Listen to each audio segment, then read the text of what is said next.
now. Yeah, so so how you guys are doing then? Surviving.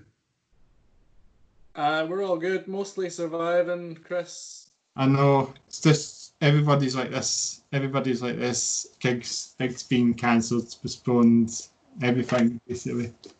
Tours cancelled, album launches cancelled, everything. I think albums have been pushed back as well. Yeah, well, I think we were supposed to be playing with Catalysis up in Dundee for their album launch. Oh yeah, Catalysis. You supported them in doing that gig, wasn't it? They once. They played with us for all of our album launch gigs, which was pretty cool. And we're going to go and support them for their album launch, but unfortunately that gig is cancelled and postponed until who knows when. But I think they have started drip feeding their album online, which is pretty cool. Well, it's meant to be in I think it's July actually that it's been rescheduled for, including. Whether that's actually going to happen or not is another thing. I guess is wait to see if the lockdown, because I think the government have said like July they're looking at July for like to reopen like hospitality venues and that sort of thing. So perhaps maybe it'll go ahead. Hopefully it does. We can actually play again. Bloodstock's cancelled. That's in August.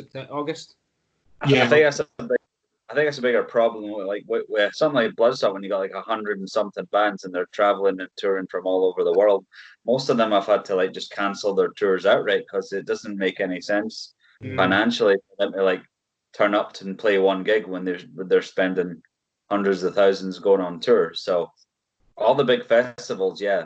But in terms of like small gigs or like wee bands, like if they reopen venues, in July or something, they can still go ahead because it's not like people want to go to the venue, man. Well, yeah. I might not be up for going to see a gig. I definitely wouldn't be up for going to see a gig tonight. That's for sure. I think I'll struggle actually getting straight to gigs when the pubs start opening again. I don't think I'll be going straight away. I think if there's a 2-meter grid painted on the floor, then I might go. I think we want to have like 10 fans or something in the venue. Or just play the Ross Bandstand in Princess Street Gardens. That'll be fine. You can have enough social distancing in that park. What about Dalkey Country Park for an open air festival or something? When the good weather comes and have a social distancing there, you can get every metal fan and bandman in a space. Although I don't know, because anything like outside. I don't know, because then people would just litter, and then you've got to pay for all that. But if they make it like a one-day festival, maybe it would be a lot easier as well. Just the fans just go back home on the day as well. It's like again, just like in Lord of the Lambs and that. Or maybe some venue will have the like ability to record and live stream a gig with good quality audio, and people can watch it at home, which would be weird, but. And Codons did that as well, didn't they? They did a gig, the band Codons, then live stream a really good gig. They got really good sound and the audio and the pictures, like, spot on, like, for that. I would say that's one of the best ones, and fans should do all. Tropic Murphys did that for their St. Paddy's Day show, just live streamed it. But the fight audience, but with really good quality cameras and good sound, and people can just watch it on the YouTube, obviously. I mean, that might be the way to go for the time being. If the venues can actually allow the access as well, they can film that gig and then go back home after they finish. Probably that, something way. That'd be brand new. Dave T, can I just say your beard is looking spectacular at the minute. For a while, it looks great. Isolation Tash. It's lustrous. I think this time last year it was all short. Now look at now. It just grows. It's great as well. I know. It makes him look like a wizard. I'm Davy the Grey.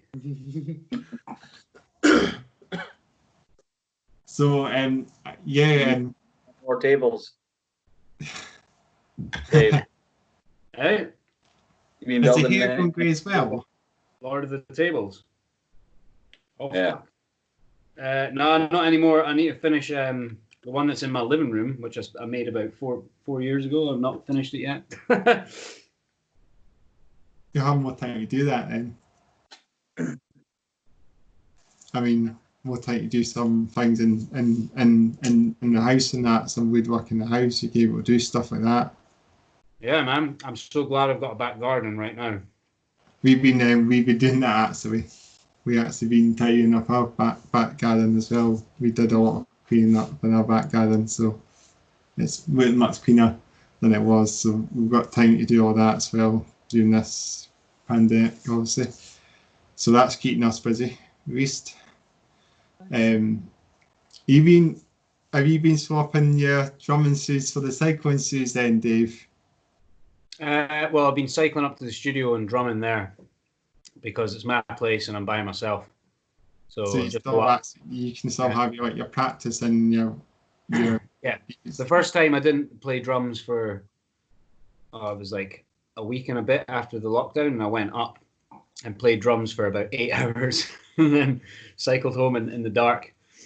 It was great, absolutely great. You can go and sleep in your studio or something, and then you don't need. Then that would be better. And then you can just hop on your drum kit. If I had a shower in it, I would live there. We do. It just needs all the comms and that to finish it, and you can feel it. You can actually live there. So we are actually going to ask questions, weren't we? This is what this was about. This is obviously this interview with Anomos, obviously. So how did you get the name then? That's Rob. That's Rob's question, isn't it? Yeah, I can't remember where I found it, but it was definitely me. I should have prepared a more interesting answer than that, shouldn't I? So the band used to be called Cosmocrator, which is a Greek word, and the only reason that we decided to change it was just before our first EP came out. Did we realise there was another band that was already using the name? There was a band in Belgium called Cosmocrator. They were also a death metal band. And that's right. They just released an album, and fair play to them. It was an awesome album, and I think we noticed that our social media was getting a lot more traffic at that point than it had been before. So perhaps some of it wasn't exactly earned. So you thinking you were the Greek band or something? It was like everyone in Belgium loves us. The big guys up to Belgium. At least there's only one other Anomos. Yeah, and he's a rapper. And you're the metal band, obviously. Right. Mm-hmm. I like the name Cosmocrator. It's a good name. I think you guys. For the album. Wait, like whenever we were playing in a venue, though, on the chalkboard outside, it was never spelt correctly. That's true. Wasn't that? It was always quite funny. Like, what are we going to be called tonight? There was a bit of a pronunciation issue with it as well. Like a lot of people. Cosmo Crater. Yeah. So Anomos is definitely easier. You know? Yeah, it's a shorter word as well. Mm. I mean, I think your old album and your old EP, when you were called Cosmocrator, you had like some sort of then vehicle thing. That was quite cool. I think. Yeah. Yeah. Like it's like painted in these bright colours, like rainbow colours. So that was like we found that just by doing a Google image search for Cosmocrator, and apparently there was some the picture of those vehicles was taken from some like German theme park in the 70s. There's no other information on the internet about this. That's it. That's all there is. Just this picture, and that's. I actually liked the vehicle. Like the driver was like this, and driving the vehicle, wasn't he? He was actually. It's like one of these. It's like one of these vehicles from the like concept vehicles. Yeah, it sort of looked a bit dodgy, really. It was this kind of kind of creepy looking dude driving the bus, and it was like full of kids. It was, yeah, it was a bit weird.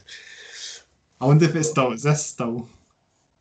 No, that's like, I can't I even. tried Googling it the other day. I couldn't find it. But what do you search for? You know? Ian Watkins bought it and took it to Wales. Maybe imported it in the country, or maybe we've got it shipped over here or something. You can drive it. You can drive it in. You can drive it. Be Drive amazing. it to gigs. It'd be a sweet tour bus for sure. That'd be better than Tam's car. I don't think it would go very fastly enough. Neither can Tam's car. It's good. It's got 6 wheels, isn't it? It's got 6 wheels instead of 4. It's a really cool vehicle. Like when I see Its wheels, was it going over mountains or something? It was just in the days of like Stingray and what's his name, Captain Scarlet. They reminded me of Captain Scarlet with the wheels and. Do you think they modelled it after Captain like Thunderbirds and fucking Captain Scarlet? Like, I think so. It's a bit like it's like that. It's got one of the things at the back as well. It's got like a radar thing or something like that at the back. It's quite cool. I think it's got quite flashing lights at the back as well. That's a police scanner. Oh, that's it there. Oh, nice. Yeah, there you go. It's really cool. It's really cool. When I see it there. That better be amphibious as well, surely. I mean, it's got a radar on it, so you would expect so. Not only that, it's a Umbrella Corps rainbow radar on it.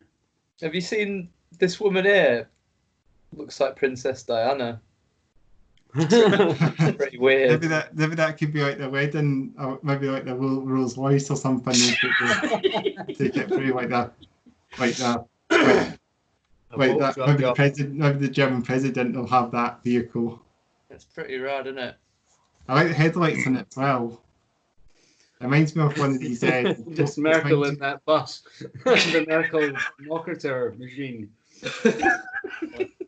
They remind me of the old headlights on these headlights on the buses, the old Wayland buses that we had, the old coaches. It's quite bizarre. I like the window as well and the wing mirrors as well. It's quite a weird way how he designed that vehicle. It's just it's cool and it's cool, but it's quite old as well at the same time. It reminds I tell you me what, of that glass would kill you if you went through it. If there was a crash, that is not safety glass. The driver's quite far back as well. If he's going to get in, we can make this. He is, isn't he? Yeah. I can't imagine visibility's ideal from that position, to be honest. The engine must be in that space then, if the driver is behind the engine. Maybe the driver's pedaling. Flintstone's vehicle. it doesn't look like it goes very fast. I don't think it goes that fast at all. It looks like it can go about 20 mile an hour. It's probably electric. Probably got like a milk float engine in it, you know. Like only goes 5 miles an hour, like in that Father Ted episode. Yeah, it's got to be. Oh, I love ass. Let's say ass again. We tried to use that on the album. Like we wanted to incorporate that into the cover, but I did see it in the EP covers, didn't I? It's cool. It was cool. I think it was a good design that you came up with that design for an album as well. Yeah, it was like a really old EP. We used it, didn't we? Yeah, sort of like put some really weird kaleidoscope effect on it. And I guess this is how the band got the name then, because this is probably they got it from the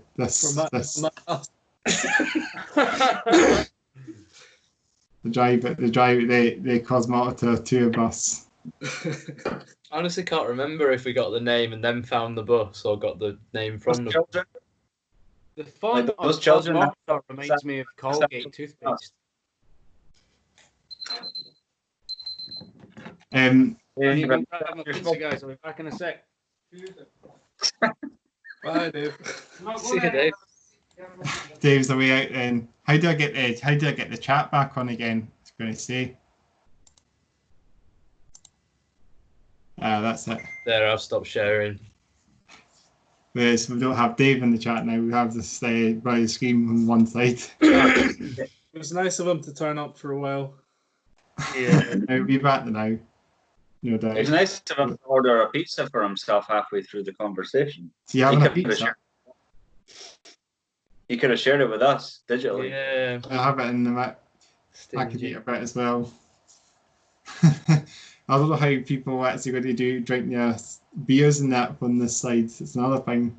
Maybe I said do a conversation on, maybe like a beer contest online or something. Everyone can just drink their beers on Skype chat. That would be cool. Have a wee chug contest. This is our. You on the gin, Tam? Did I see before? This is lemonade, mate. Or is it straight edge these days? in a wine glass. You're doing it wrong. No, it's a G&T. It's a G&T, guys. All right. Yeah. Shall we move on to the next question, or Yeah. Far away. Yeah. What, John? What? How did you start the band? When did it start? Fucking hell. Yeah. Are we allowed to swear on this?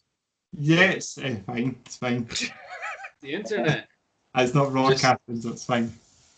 So I get demonetized by YouTube. Fucking hell, it's hot. Oh, yeah. Don't start this nonsense of demonetization and say it'll be fine.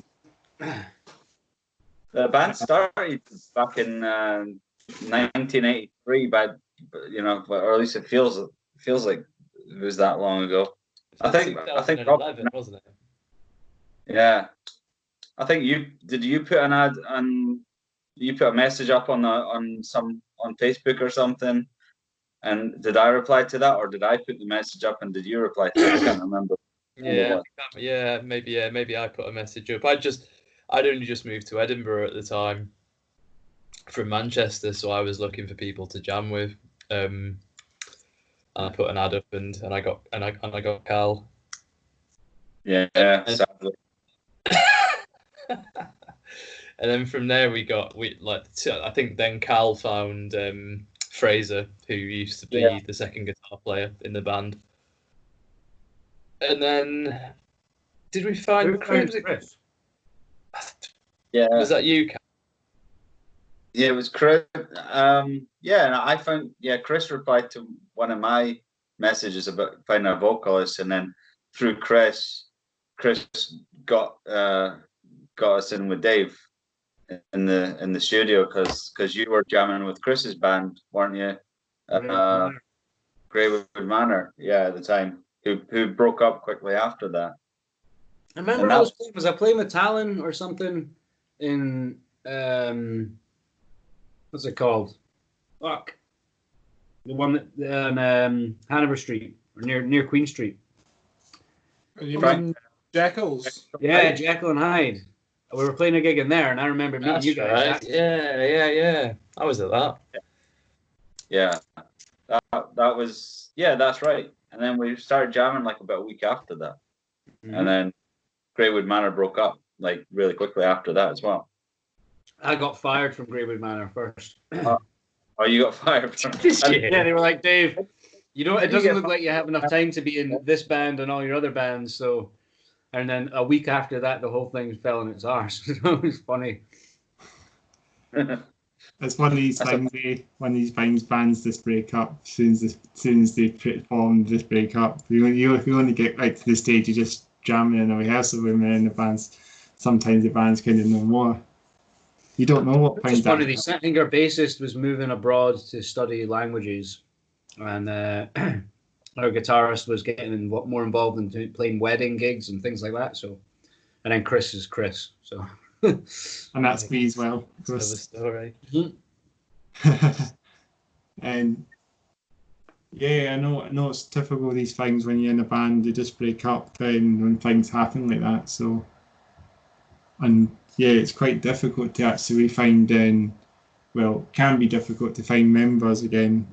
I was pretty lucky when Chris basically got the boot after what happened? He showed up to band practice about an hour and a half late, or a 3-hour practice. It was like an hour and 50 minutes late for a 2-hour practice, and then before the practice had finished, he fell asleep as well because he was pissed out of his head. But he'd been shagging a bird in the toilets, and then we were on the phone. I'm like, "Where are you?"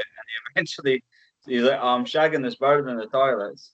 And then he started in the professor's room 10 minutes before the jam was due to end. He sung like one verse of I don't know what song, symphony or something, and then just passed out on the floor because he was off his tits. Was that not the same time where he parked his car in the middle of the street and just fell out of the car door and then couldn't park? Thankfully he wasn't driving that day, but I remember I was practicing with the band after us, and about half an hour into our practice, Chris Jordan, he fucking gets up, comes through the room. He's like, "What happened to our practice? Did we play any songs?" I'm like, "Yes, we did." "No, you didn't." Brilliant. But he's a legend. He's a character. We sacked him the following day. I remember it was like that week, and that was like that was the kind of the straw that broke the camel's back, really, with Chris Jordan. And then at that point, that's when Tam came in, and then how long after that did we change the name to Anomos? Because it wasn't that long. We only did a couple of gigs, and then we decided to change it to Anomos and kind of do it it was kind of like a rebranding exercise sort of thing. Like before anything got released, it was all changed names. Yeah, right. We played a few times under the Cosmocator name. I think it might have been about a year or so before we did that. Aye.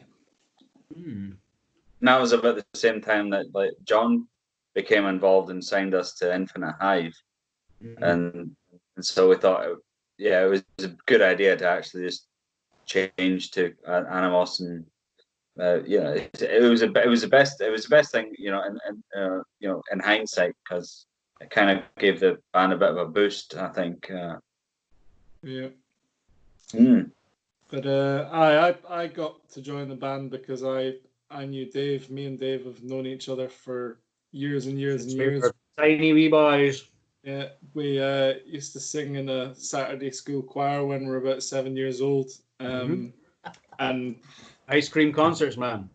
Ice cream concerts, indeed. Our first band was Karoshi back in high school. So we'd been in bands before, and I hadn't done metal for years and years and years. And Dave invited me to audition for Cosmocator, as it was, and it was just pretty fortunate because Tam had been away and living in Glasgow, and then living in Australia, and then living on an oil rig. And I was like, "Oh, you're finally back. Do you want to be in some bands?" "Yeah, okay." And I knew you had a great voice, so it worked. It worked out well. Not COVID-19. Wow.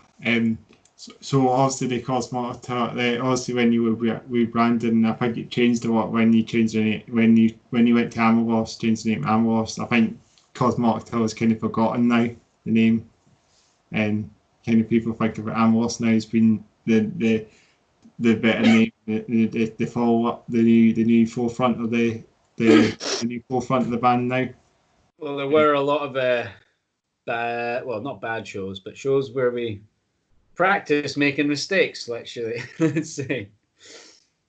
All the mistakes that you ever want to happen happened under a different name, so it's okay. I mean, when we released the first EP, is it Cult of Pandora? I believe it's called, the EP we released out. Yeah, the Cult of Pandora. I mean, the production on that EP is like very good, like for that EP. I mean, my Rob over here. You got one. I mean, for all your mixing needs, speak to this guy. I mean, the production on that EP is amazing. Just absolutely amazing. And I would think it's a step up for the other bands out there. They just release a demo and then it kind of sounds like it's not final, but this you guys did a really good job to the EP for sure. The first EP, Pin Your Reaper, listening to that track, and I've listened to it kind of a few times now on repeat. It's the one that kind of gets through my head as well. It's just the production on it. It's just very good. Everything is good on that. Everything's really good on that EP. Thanks a lot, man. And it definitely sounds like more like Devil Driver as well, like a similar sort of style. Like Devil Driver obviously kind of pretty sort of mellow death metal. And you guys kind of nailed it because it almost sounds like Devil Driver close to Devil Driver. Even production wise, it's like Devil Driver album. So just If it sounds like Devil Driver, it's accidental because like I don't think just me mass experience listening to metal music, this kind of sound you kind of pick up some influence, I guess, if you want to say, from music. Yeah. Maybe I'm thinking Devil Driver, maybe one of these bands that comes in mind. It's really good to hear that, Chris. I'm sure And I know Rob will be pleased to hear that as well, because Rob put in a hell of a lot of work mixing these albums, like hundreds of hours, Rob. Well, I mean, the Cult of Pandora EP is the first time I've really had to do a lot of the production work myself, so I was learning a lot, so yeah, it took a long time to do those 4 songs. The album was a bit easier because I kind of, I had a bit more knowledge to start with. But yeah, it took a long time. It took ages, didn't it? Like, yeah, I mean, even recording the drums was a challenge, an experience. That was was that like 2018 maybe we recorded the drums? I think so, yeah. Yeah, it's a long time ago. Oh, there was 2017. Maybe, yeah. We recorded all the drums for the EP and the album, Chris, all in one weekend. So then we so you did all the recording, then it took you a long time to actually edit, master it all. Yeah, basically, yeah. I mean, well, you have to find time to record the rest of the instruments as well. The vocals took about 8 or 9 months, kind of on and off, to do all 12 songs. Something like that, yeah. I mean, I was I don't live in Edinburgh, so I come through every weekend, record a track of an evening with Rob, go back to the West Coast, come back to Edinburgh the week after, record another track, and there are a couple of days when the vibe's just not there, and for some reason the voice isn't working how you expect it to, so we had to scrap it for that weekend and then try again the next. So like sometimes the window that you've got to actually record vocals is so small, you maybe get 15 or 20 minutes or 10 minutes or whatever of warming up, and then you've got a period of time before the voice starts to go. And sometimes it's good, sometimes it's an hour or an hour and a half, other times it's more like 20 minutes, 30 minutes, and that's it, that's all you get. And once the voice has got tired, there's no, like with an instrument, like with guitar or definitely with bass, you can kind of sit here recording stuff with your bass and you can play for hours and hours and hours and it's fine. But with the vocals, like you've got this really small window to work with, and when it's over, it's over. That's it. It's fine. Leave it until the next week. Yeah, exactly. You want it to sound perfect. Exactly. Yeah. It's hard. It's hard. I mean, the other thing with vocals is like analyzing the performance afterwards is just so subjective. You like, again, with bass and guitar, and I think Dave with you and drums, like you kind of know when you've played something right. Yeah. So you just kind of like, yeah, that's it, nice one. With vocals, sometimes though you think you played it right and you didn't. Yeah. I fucking did play that right. No. With vocals, it's just so subjective. You can sort of think, you can convince yourself it sounds good, and then you listen back to it an hour later, and you're like, "Oh, that's shit. Actually, I need to do it again." You walk away thinking that was all right, and then you listen back and you realize that was the best performance of my life. And I think you That was just my time. I think you just get used to the vocals after the time as time goes, and then you just think, oh, that doesn't sound right, and you want to do it again. So that's what I mean about it not sounding not sounding as he's meant to say what it's supposed to sound. But.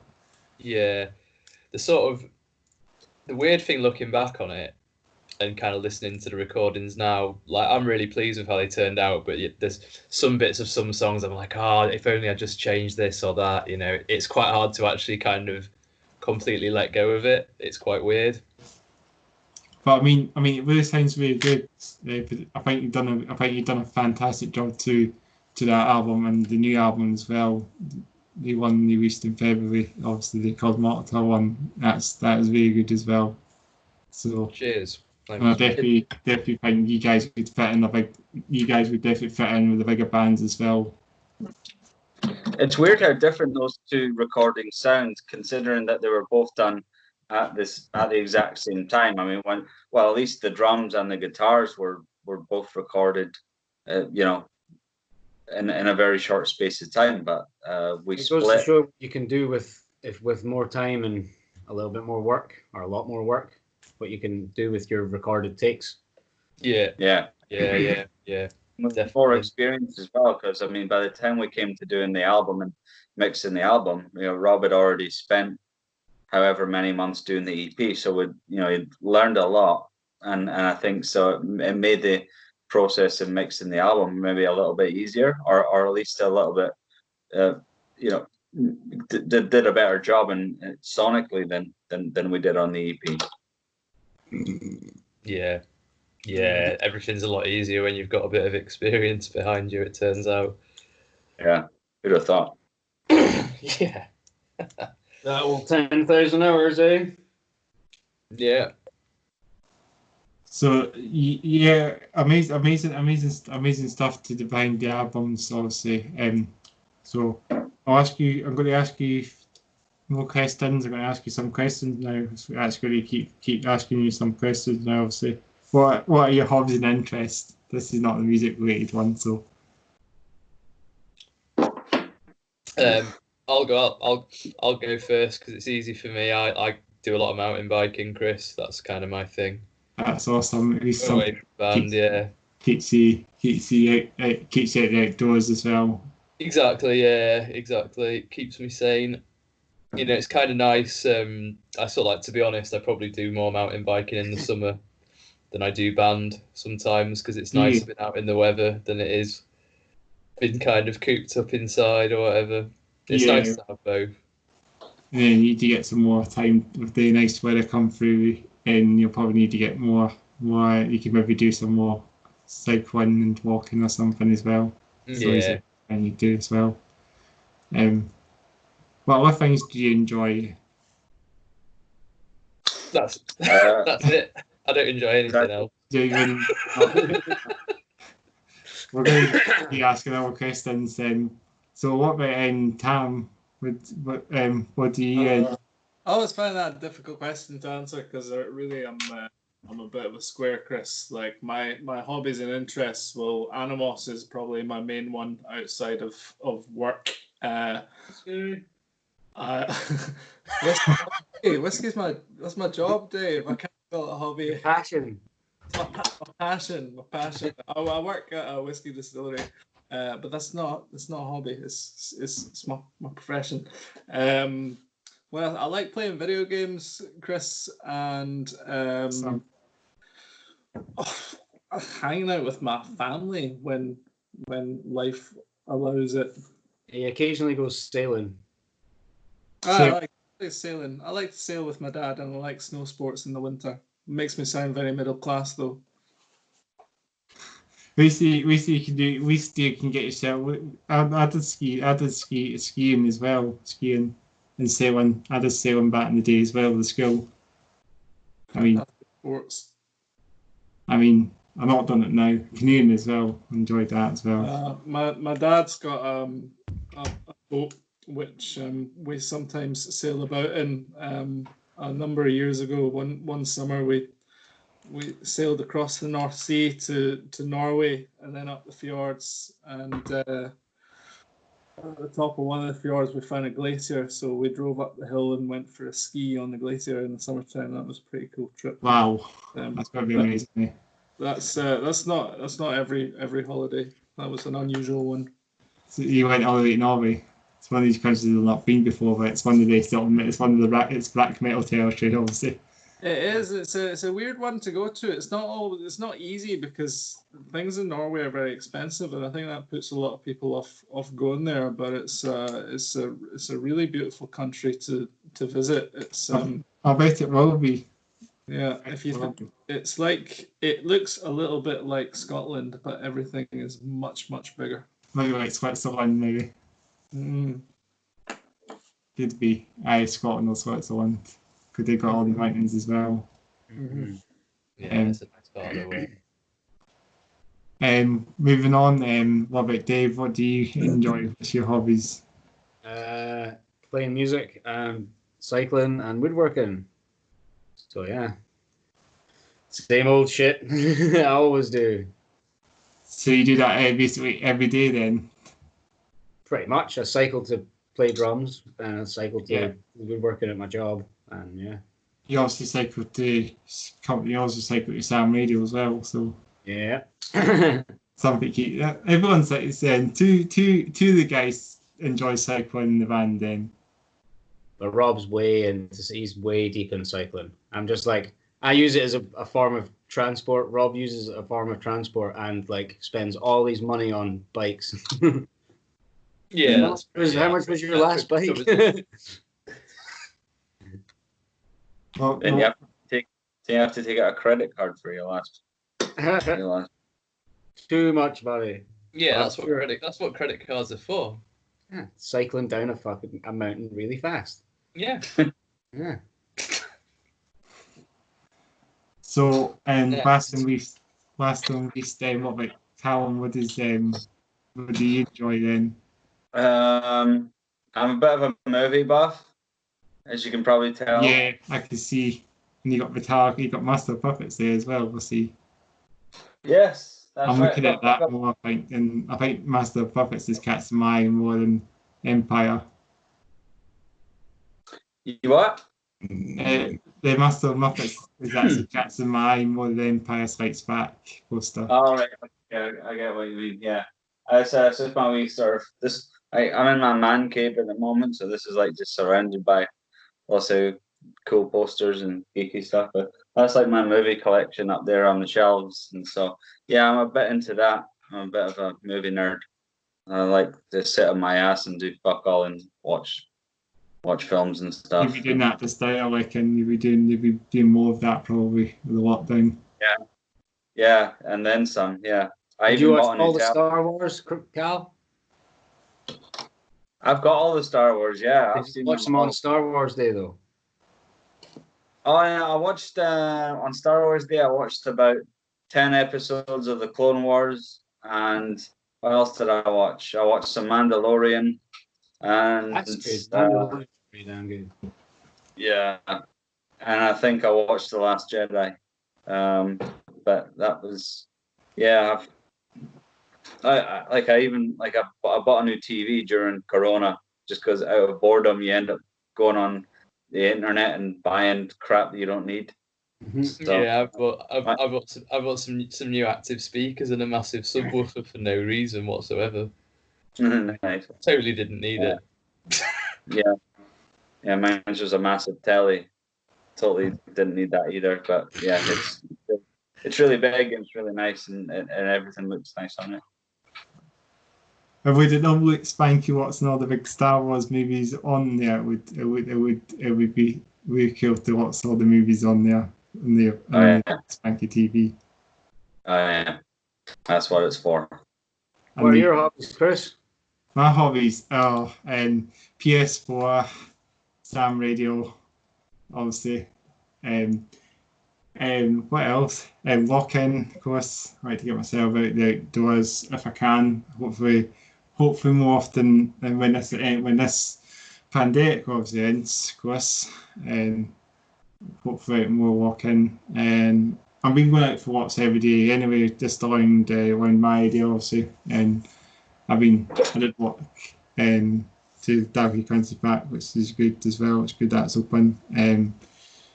I've been playing PS4.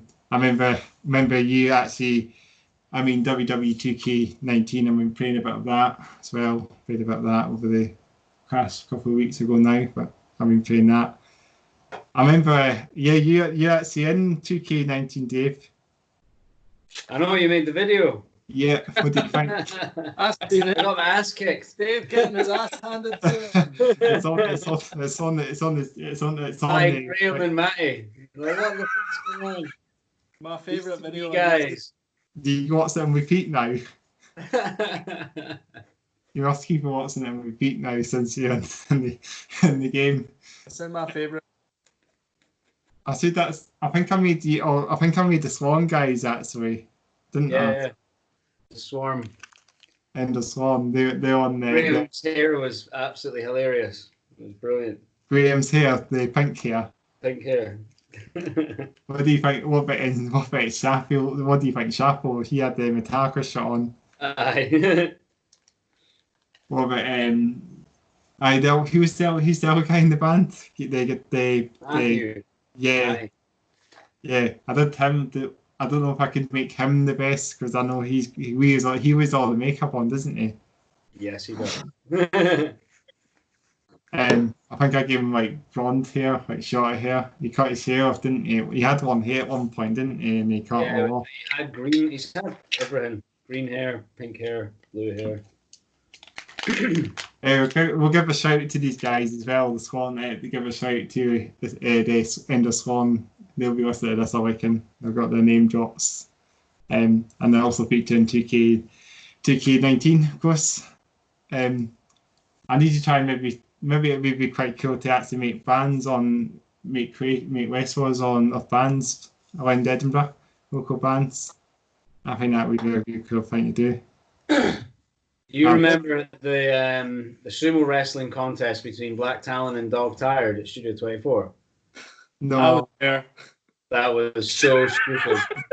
It was just okay, you guys are going to fight each other in sumo suits. And I got a little bit carried away and into it, but it was a great night. Was that in Keep It Steel?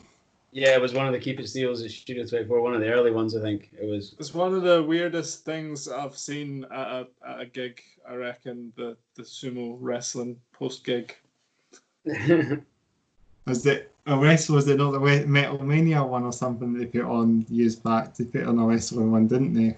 Yeah, that was just a band on the stage and a band on the floor, but this was an actual have a wrestle wearing fat sumo costumes, and it was hilarious.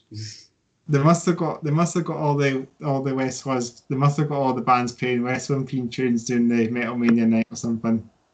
I think there was some. Yeah, they had intro videos. There was promotional videos for it that were wrestling based. So they must have them. Did they actually have a ring? And they must have they must have been wrestling or something. Yeah, we were on the floor in the ring, but there wasn't any wrestling. They'd just been doing wrestling in the venue the weekend immediately before it, and it was a really big thing. So I think I followed the promo for that online, but I was, as far as I know, I was stuck in Australia when all that was going on. It was really appalled not to have been able to go to that gigs because that sounded like a lot of fun. We still own the belt. I have it at the studio. Nice. Anyone's free to come and challenge us at any time. Maybe I could go. Maybe I could do it as well. I don't know if I've got enough power talking that in my body, but I think I need to use a Scania truck or something and make sure I've got a V8 muscle underneath my rib cage. I think that would be something. That would help. Because I know if I have all that in my body, I would have so much torque in my body and I would be able to wrestle anyone. Basically the most powerful vehicle. If you use a vehicle and you have all that torque, because I think when you're wrestling, you kind of have you kind of like that as well. You kind of have you and also use then you actually pull in and push in and doing all that, and it's kind of like you like tugging as well. So you're kind of using lots of muscle as well, and it kind of feels like you're actually pulling. It's kind of, I mean, it's kind of similar to like you as a vehicle as well, and you've got all that muscle under the bonnet as well, and you're pulling something out as well. So you think you know what I mean with that? So it's a good simile. Yeah, something like that. Just think it kind of reminds me of something like that. You just have some like wrestling kind of reminds you of stuff like that. Just yeah, I've been into wrestling for a very long time. Like, I mean, I think I got into wrestling. Well, I mean, it wasn't that long actually. I just there's a resurgence. I got into wrestling. Yeah, just started watching it. Like, I mean, there's this really cool backyard wrestling. I've said it a few times on previous Skype GTS wrestling. It's really cool. It's backyard wrestling, and the guy that does it is called Silly Super Pop. The guy, it's his channel called Silly Super Pop. He does some really cool wrestling and stuff. Just amazing. I was very into WWF back in the day, but it was only for a short while. I think I lost interest, but it was back in the golden age. It was the Rock Triple H rivalry. Yeah. Back in that'd be like early 2000s or something. Yeah. I mean, he was in that time. So yeah, I think we should ask more questions. So we kind of gone out of bounds a little bit. So Brandon. yeah, we're supposed to be doing this actually, asking questions. Nat, what gear do you guys use? I think this question will be quite important to you guys, and your amps and your gear. What stuff do you use? I am a disgrace and just use whichever dirty microphone I can get my hands on, whether it's at Dave T's studio or whether it's at a venue. It's usually an SM58 of some description, but I'm looking to change my ways. So I've been researching what microphones would suit the unique timbre of my voice. Watch this No space. more Corona mics for you. Right. People will be getting the vibes because of people been using different mics. That's something that you keep in consideration. Bands. If they reopen, they'll probably, I guarantee you, they'll be saying, "No, you got to bring your own mic in," because they're not going to be sharing those around. Yeah. All of a sudden, every singer in the world is having to buy a microphone. Finally, they have to carry something and be responsible for something. All right. I'll do the merch table. Aye. You're gonna have to take your own drum stool to every gig from now on, aren't you? Drum stool? Fuck no. Yeah. You get coronavirus from a drum stool? I bet you can. I'm not eating the drum stool. I've seen what you do to him. Anyway, I think we were talking about equipment, guys. Yeah, sorry. Yeah. Carl, do you want to go next? I use whatever drum kit the venue is providing me with, which is normally a pile of crap. But normally I use what is it? Fuck. An Apex something series. I've had it for 10 years. It's been great. And then cymbals. I've got a collection of the mashup of cymbals that I'm borrowing off my girlfriend and my own ones. But normally Sabians. I'm trying to always use Sabians. And Vic First sticks are the best. Done. My gear at the moment, I'm using my main guitar is it's an Ibanez S series with a Dragon Eye Burst finish on it. I got that about a year ago.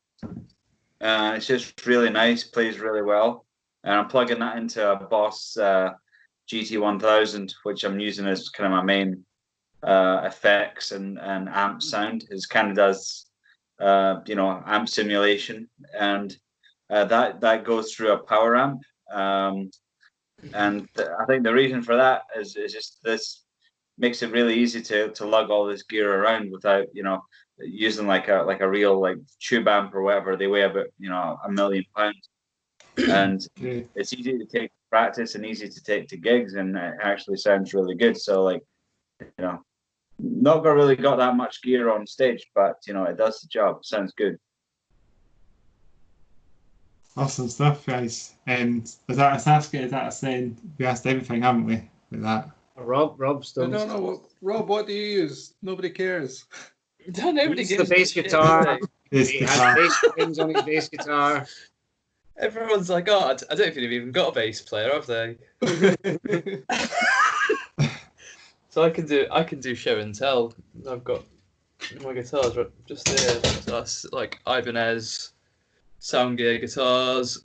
This is a posh one. A sick guitar, sure. Yeah, it's a real nice guitar. It's like an SR 1400, I think. Yeah, really, really nice to play. Probably a bit too expensive, but yeah, lovely guitar. And then I use quite a few pedals as well, although like nothing too crazy. I use distortion pedals from Dark Glass. I use a couple of Boss pedals, a noise suppressor, and an EQ. Sans amp preamps, compressors from TC Electronic, and my amps are a mixture of Hartke and TC Electronic. Not really fussy with amps. Like I think Cal kind of was saying, the main thing with amps these days, to be honest, is like you get these Class D power amps that are just tiny. Back in the day, sort of 10 or 15 years ago, a good bass head would weigh 20, 25, 30 kilos, and it was just a nightmare. Whereas now, you get them and they weigh like 2 kilos, and that you can almost put them in your pocket. They're so small, they're ridiculous. So yeah, the smaller the better for the amps, and make sure you get all your tone from your pedals. It's amazing how times change, say. Or you have to Yeah, really heavy, and then something like it weighs as much as a laptop. it's amazing. Yeah, it's absolutely mental. I mean, the same goes for recording equipment. The only thing really that's still the same weight that it always has been are cabinets, and I can't see that changing, unfortunately. I think you need a bit of weight to a cabinet. Yeah, unless you have a Kemper or something, this is probably lighter. Yeah, that'd be nice.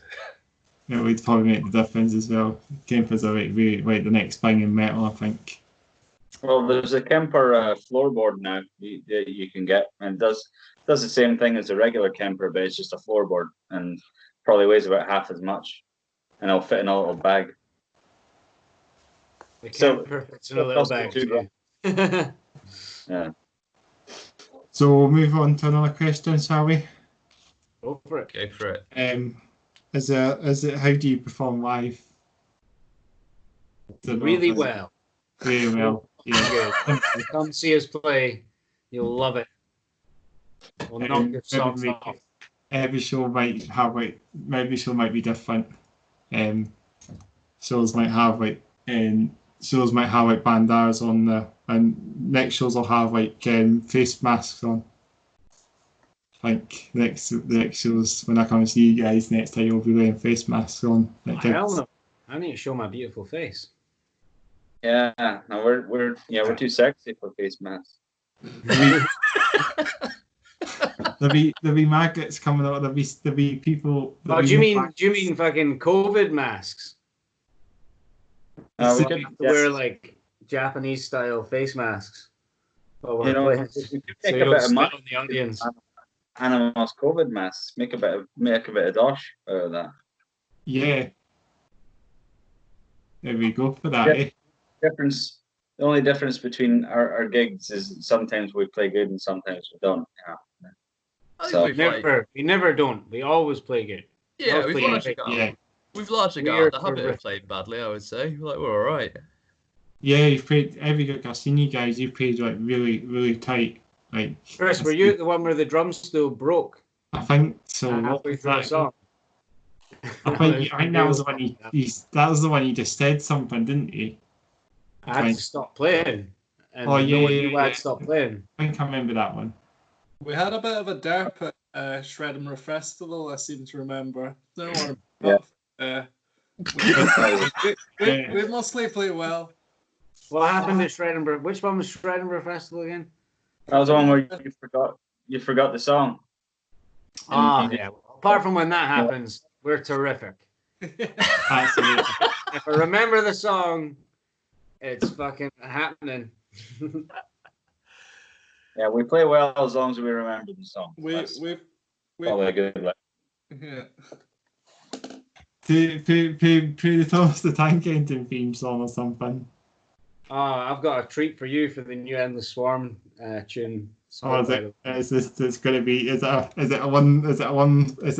a 47 seconds long? Yeah, something like that. It's on the internet now, but it has a sample from that TV show which you just mentioned in the song. Is it? I challenge you to go and find it. Is it up the now then? Yeah, it's one of the two songs that we've got active with that fucking the beach split. But yeah, I thought you should know. Is that on band? And It's as I was saying, you should definitely do your song's name after classes or trains. Oh, we've already done that. That's been done. 47. Do for maybe for the pacers you call them 144 seconds long for class 144 pacer. That's the one you should do. Sharpo's the one to speak to about that. For sure. He'll be watching this. Just then. He's going to be going off for Christ's sake, Dave. Shut up. So I'm doing that now.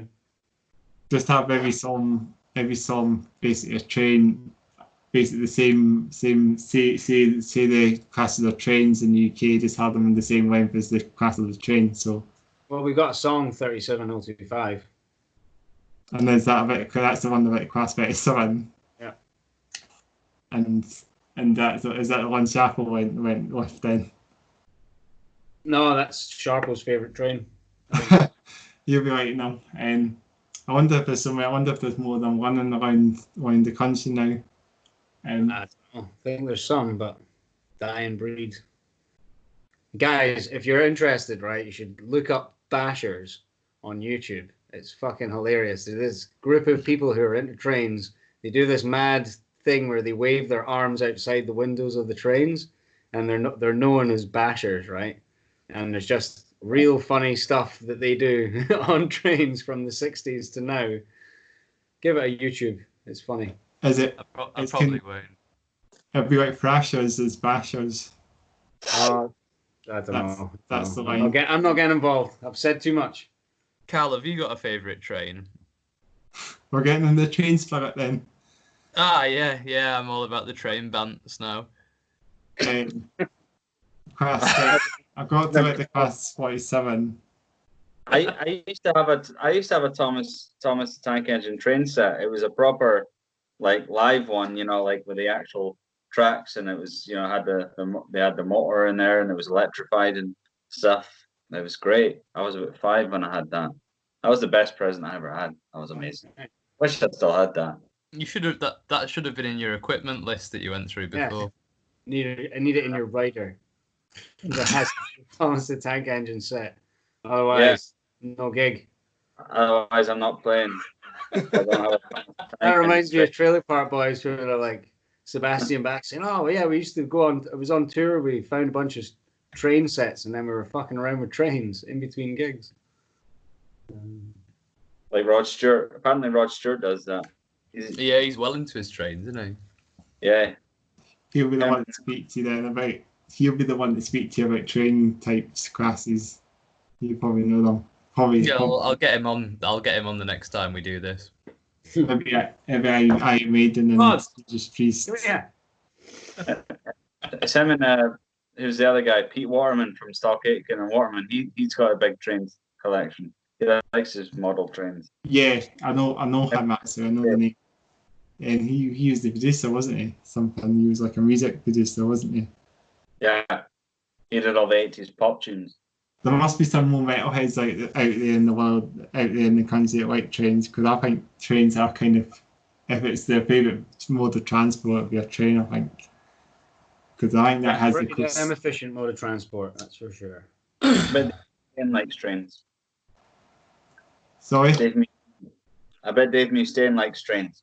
Dave Mustaine.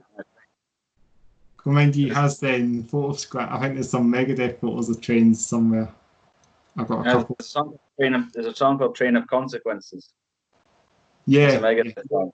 Does he spell it train of consequences or like train of thought? Or is that the same? Train of Thought is Dream Theater. Yeah. That was their 2003 album. Fucking Dream Theater. Are we talking? Maybe we should do a tour where we only play at venues that are within 100 yards of a train station, and we can only use trains to get there. Yeah. We nearly did that in Japan. Train tours are great. Yeah. And in Japan, you can do that. There was a tour in the 1970s or 80s by all the punk bands at the time, and they bought a train. What was that record label called? What a train! They had like all the Some big punks bands bought a train. and the record company like hired a train and put all these punk bands on the train, and they did a tour of the UK just by train. There was a documentary about it. I'm sure Bob Geldof was. What was it was called Stiff Records. It was the one with Elvis Costello's record company, Stiff. Right, Stiff. okay. And they toured the UK by train. That's a true story. Elvis Costello.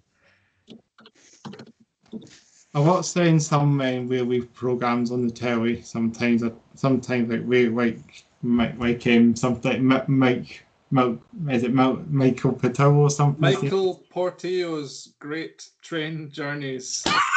There you go. Some of the best television you'll ever see.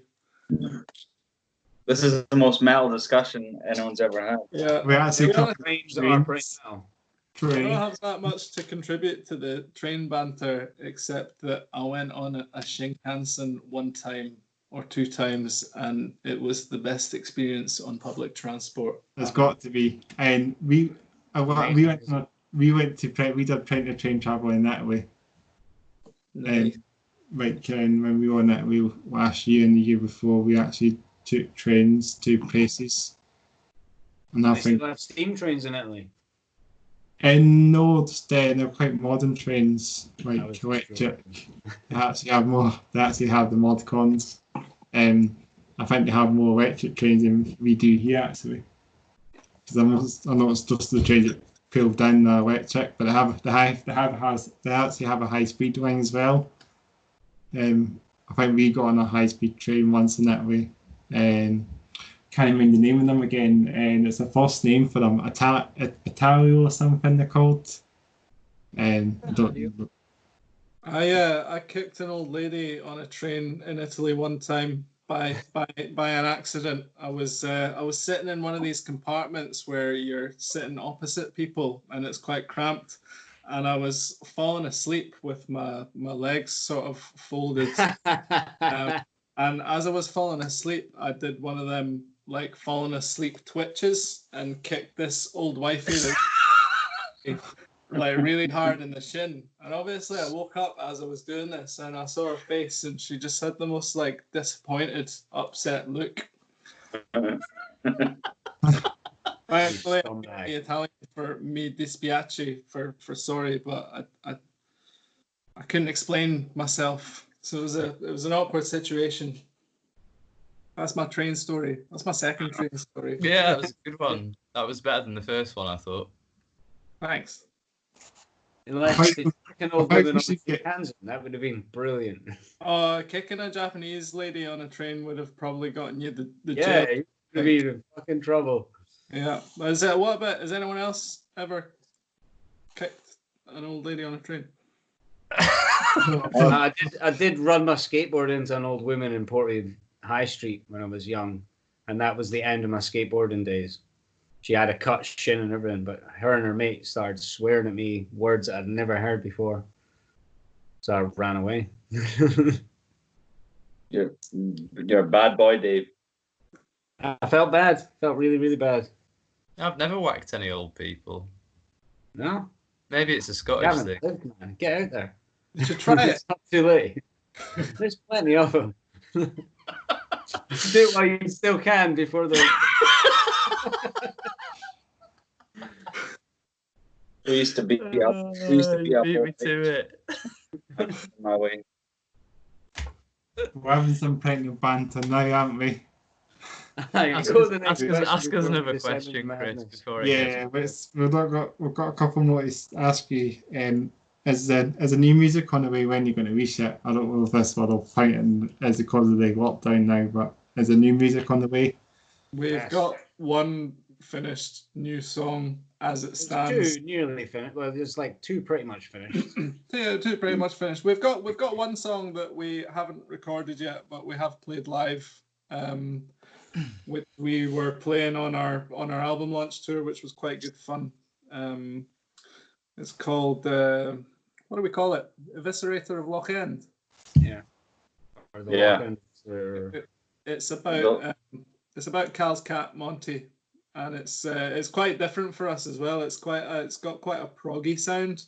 When I was looking at writing the lyrics to it, I was thinking like, this song needs to be about space travel or intergalactic war, but it ended up being about Cal's cat, which is kind of sweet, I think. Yeah, it's the most metal subject ever. Writing a song about a cat, but it is an extremely metal song, and the lyrics are actually very metal. You wouldn't know it was about a cat unless someone told you. But we're because of young queer vocals, maybe. I suppose. Yeah. Tell. And people just think about the song, don't think about the lyrics or what the song's about. Even some songs that I like listen to, they don't even think what they're about. Funny enough, saying that now, people just tell you about something like a cat. Yeah. I mean, yeah. People seem to really respond to it as well. So I think we should try and record that as, you know. I think we discussed briefly about recording it as a COVID, you know, charity single and something like that. Just. But I don't know how feasible that. Busy making tables. Yeah, busy making a table. Can you record drums at your studio by yourself, or do you need to have a second person there? Yeah, I could do it. Yeah, I could. What I need are basically I just leave the mixing desk in the room and have the laptop put up by the PA. You know, I could wireless mouse and use my monitor. All I need is a wireless mouse. Control room, surely. Eh? Surely I could come and sit in the control room. Yeah, but the point is, I wouldn't need anyone there. I could literally do everything. All right. I was just trying to be helpful. Yeah, no. It would be easier with another person there. It's always better to have two pairs of ears. Yeah, you wouldn't know. You wouldn't know if you'd played it right. That'd be the main problem, surely. You'd send us a recording and we'd be like, "What is this? This isn't the song we told you to play." Check it, man. Back on new music, Chris. Look out for our next album. It's going to be a concept album about It's going to be a doozy. Cal's cat Monty. It's going to be a bit that. Well, I'm looking forward to it. Hopefully, if more of this lockdown, maybe you guys will get some more new music on the way. I hope so. Yeah. I mean, yeah. I think whatever we decide to do in terms of how many songs, I think we'll definitely be looking to release stuff sooner rather than later. We're not going to wait until we've got like another 6 or 8 songs or whatever. I think it's going to be more like 2, 3 or 4 songs, and then we'll get straight on with the recording. So yeah, hopefully soon. Fingers crossed. Be another EP or something. Yeah, exactly. Yeah. That's going to be good. Hopefully much heavier than this one, the one you reached and the one you reached earlier this year, obviously. Oh, you need heavier. Okay. Sounds like a challenge. Well, Well, but maybe Yeah. I wonder if you guys would be like I wonder if you guys like back in deathcore or something. Listen to some of that. I wonder if that would be a change. The drumming is insane on some of that shit for sure. Yeah. Yeah, You know, but with a lot of that, the drumming's fake though. It's all done on a computer. You know, so I'm only yeah. a human, Chris. I'm not gonna get quad pedals and triggers. I never use triggers, apart from actually in the recording of the album.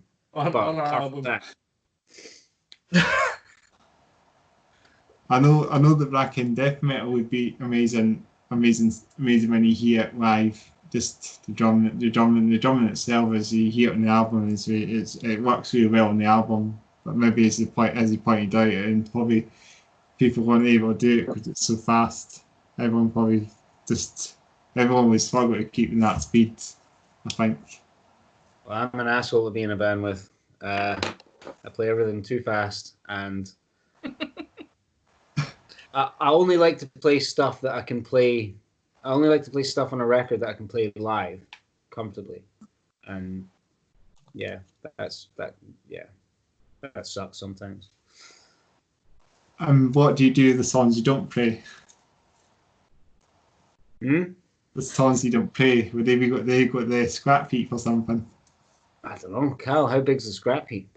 We think about them wistfully and occasionally wheel them out for a practice and go, nah, let's not play that again.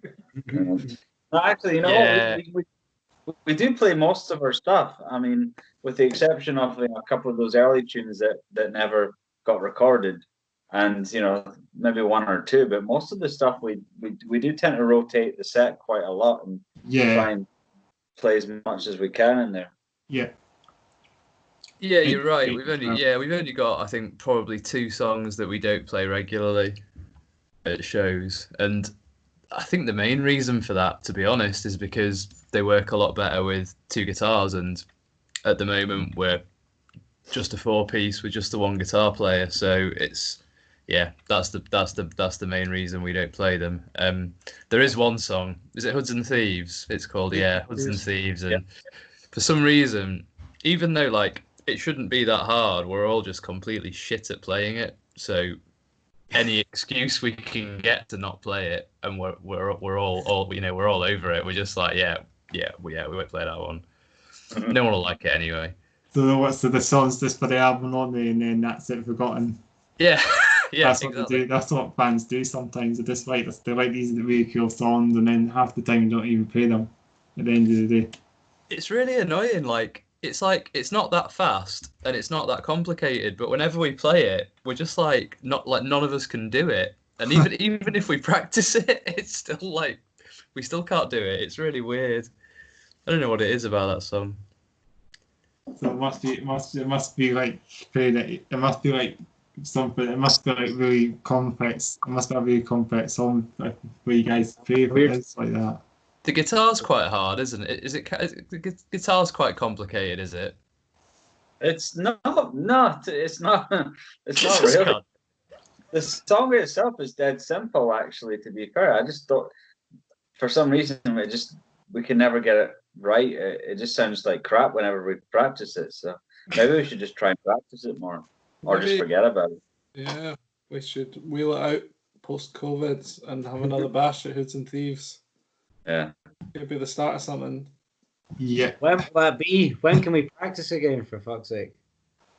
Any ideas? 3 weeks? Is that going to be fine, or is it when pubs can open again? Is that when you can practice? Just gotta wait until Nicola tells us we can. Hopefully sooner than later, eh?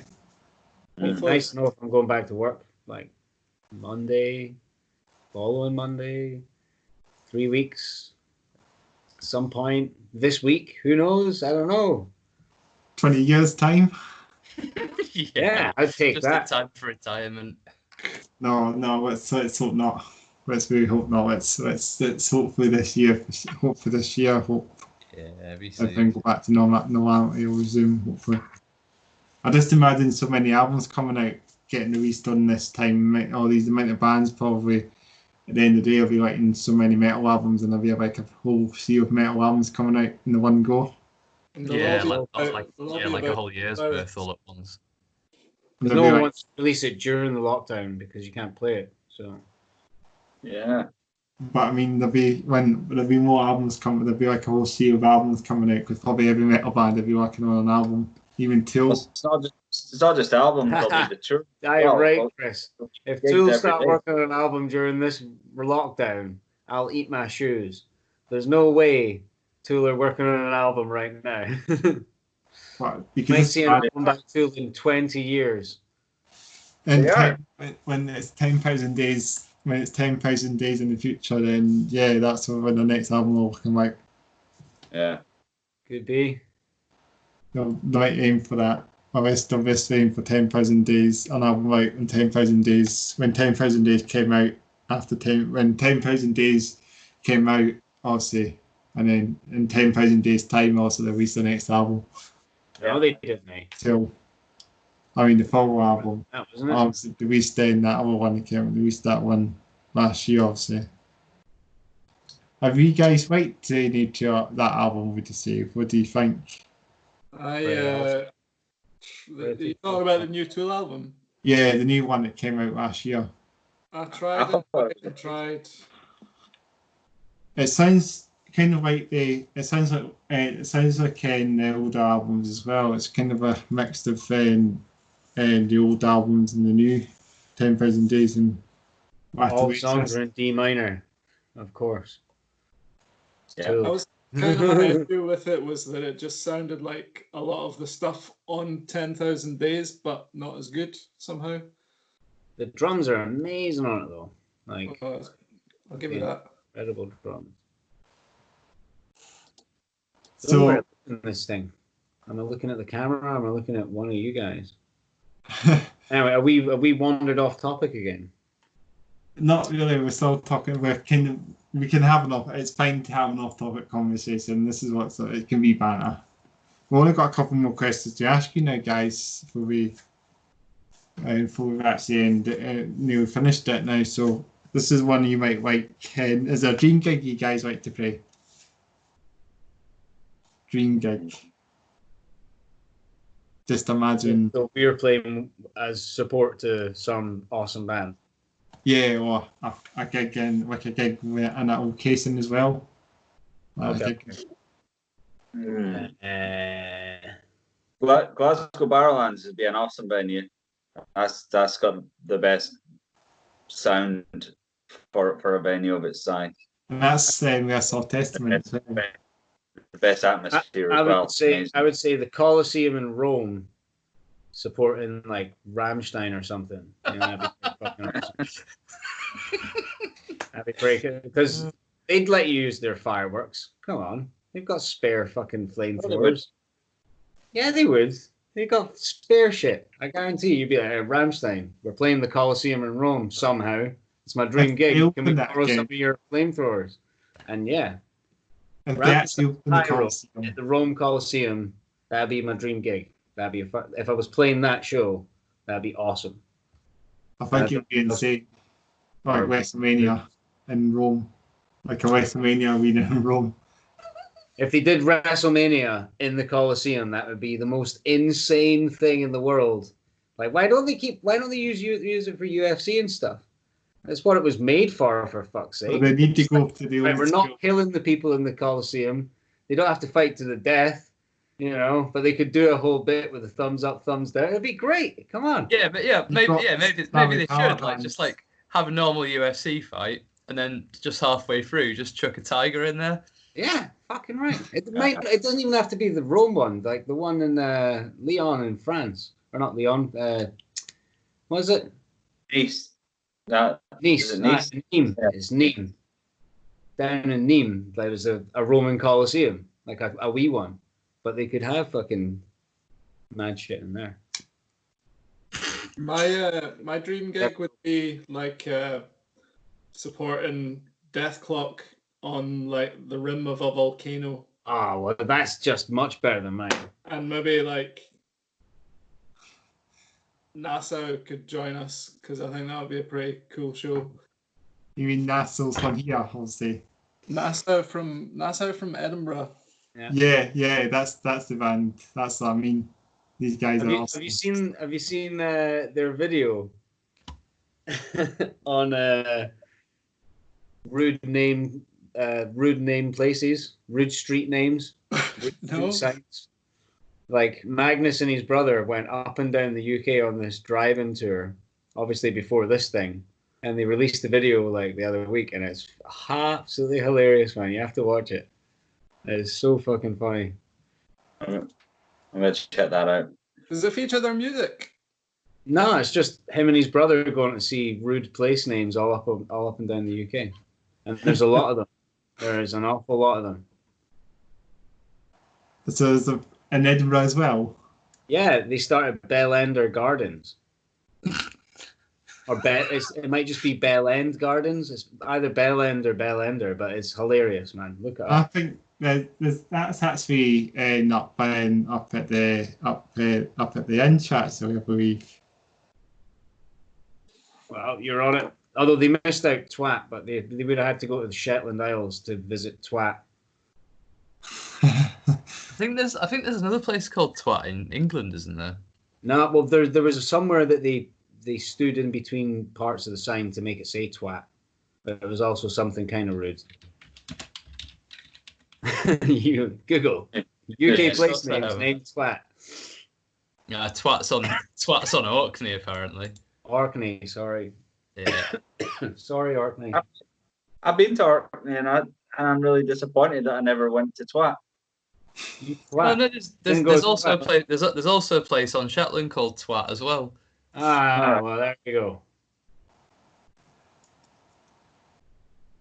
Have you got any other things you like to say during gigs then? What about? To be honest, I've got nothing better than Tams, so I'll pass. Yeah, playing on a volcano is pretty much the peak, literally. You'll be cool. You We yeah, play we with keep death hot to be in a volcano. Will the metal will melt. The drum kit will melt. We get guitar strings made out of unobtainium for that gig. Yeah. Need boiler suits on as well. Mm-hmm. It'll be kind of source of distancing as well if you're in a volcano. I'll Come to your lives, but 2 meters apart, okay? And if you can't go to work, but you can work from home, work from home. But if you can't work from home and you can go to work, you should go to work, unless you can. Yeah. Simple. But just stay alert. That's the main thing. Just stay alert. Yeah, Stop, look, listen, in through the nose, out through the mouth, all that stuff. 8 hours a night, coffee in the morning. Stay alert, boys. So I got one more question to ask you guys. I think this is kind of like a shout-out question. And what anything you like to say to the listeners? Hello. What about Please buy our stuff. Give us money. Come and see us play. We'll be fucking excellent. I promise. You'll have the new attire if you guys when you start. You'll have a new attire when you start playing gigs again. I never buy clays, man. We'll have masks. Christmas is like when I get my new clays, and then I use them and my old ones, and I get stuff at gigs. And every time a band that I'm in does a new T-shirt, I get one of them. So yeah. Yeah, I'll be wearing PPE at the next gig, whenever that may be. Maybe a Slipknot boiler suit or something. I reckon there'll be inputs of lots of people. I reckon there'll be a big inside of people buying in Slipknot boiler suits, maybe. I'm just going to play in my pants. I'll be fine. Yeah, if I could say something to the listeners, then it would be, please come and see us when lockdown lifts, and in the meantime, listen to our stuff. Yeah.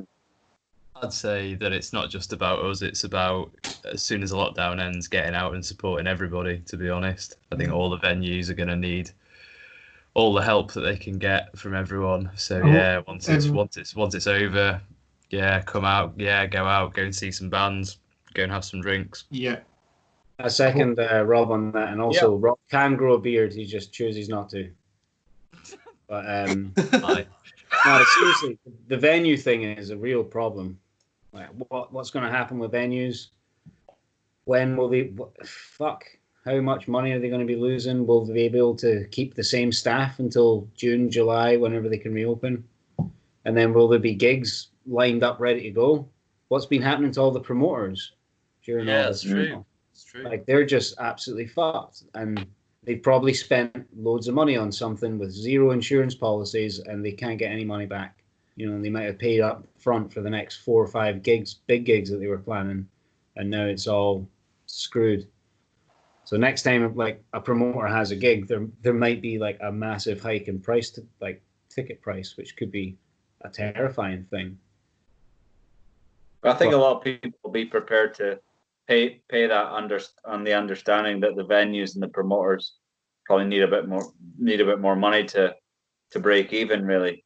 Especially the venues. You know, a lot of the venues have started, like, like Patreons and Kickstarter funds, and well, not Kickstarter funds, but like crowdfunding sort of stuff to try and keep afloat, basically. So it's a shame. What the Tories would say about this? They'd say, well, it's a good thing because all the venues that can run like a professional venue will do excellent business, and all the ones that can't will fail. And it's like, but a bullshit argument. What's going to happen to all the DIY spaces all around the world right now? Because most of those places are like, they squat in the place, or fucking like it's some cool tenancy agreement that they have, but like if the person who owns the tenancy agreement can't pay their bills, that's something new that's never been thought of, and then all these DIY venues might just be in huge jeopardy, and that's fucked. And they won't be able to do a fucking GoFundMe scheme. Yeah, it'll be interesting to see how many venues are actually still open when the lockdown ends, and how many gigs we're actually able to play. At least for our tour is going to be like. Not only is Brexit, like, what's happening with Brexit? Are we going to need to get visas to go and tour Europe? But also, how many fucking venues are going to be left in Europe now? Mm-hmm. Exactly. It's like all these huge venues in Berlin that have been there for years. Are they still there right now? I've not heard anything. I know it might be. I'm hoping everything's going to be all right at the end of the tunnel. Like all these venues in Edinburgh, I hope they're going to be here when we come back. And everyone might be paying their gigs on the roads or something instead. A Ross Bandstand is always going to be there. No, it's not. They're rebuilding it, man. Oh, rats. Yeah. They're making it all fancy. But bandstand is some fun. It was just a basic stage, in all fairness. Well, that's the whole point. It's a public park. You're not meant to build anything but the stuff that you need to put on a show.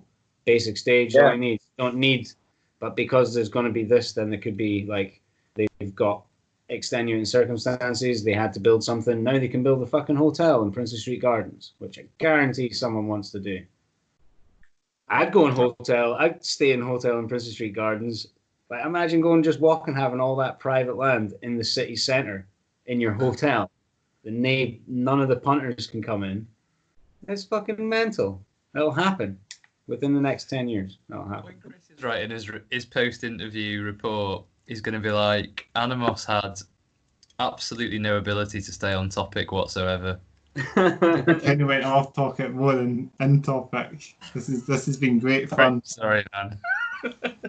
Hey, but this is the first time. This is the first time we've all been in a group chat since the lockdown. Yeah, We've not seen each other in ages, so you're just getting all our bullshit. Sorry. This is why we never write any new music, Chris. You've got a really good insight here into why we're so unproductive. Like, this is the first hour and a quarter of every band practice. Imagine we all have our instruments and we can make noises when we want to talk. So there's that as well. And our next album is going to be about the Ross Bandstand. and building hotels Back. across the street. Bring back the Ross Bandstand. Brick back brick. Just imagine guys, maybe you guys could maybe pre-gig sales like in bandstands around the UK or something, try and pre-gigs there on bandstands. I think that's the heavy metal band to be playing the gigs. It might be, but then like heavy metals never really went down too well in public parks where they're family friendly. It's always that funny video on YouTube of band covers Slayer. There was that one time me and you tried to play metal on a Yeah. promenade in Spain. It didn't go down very well. Barcelona, and we got turned off Yeah. for playing the Deftones. It was too heavy. The Deftones were too heavy. Sorry, boys. It was okay though. Our guitarist made called our teacher a Nazi. Was it? I'm not going to tell the rest of that story because it's Sensitive. Was sensitive. Oh, is it? That's a shame. It's a doozy though. One day. I mean, guys, we had a really good interview. I really enjoyed having you guys on this Skype chat for a change. I really enjoyed that. Thanks very much for having us, Chris. I know. Yeah, cheers, man. It's been really good. I think we'll be able to do this again for sure. This will be a really good. This will be another good way to do it. I'm going to play a track from the new album this week on the show. So Cool. I'll give you a name drop. We've had plenty of name drops on this podcast today, so I'll make sure I'll actually do that and put them on the page so you obviously check it out as well.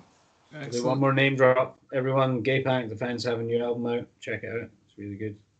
Yeah, it's a really good album for sure. Devil Driver production to it for sure. Thanks very much, Chris. Thank you very much. Yeah, cheers, man. Appreciate it. It's been really good. Take it easy.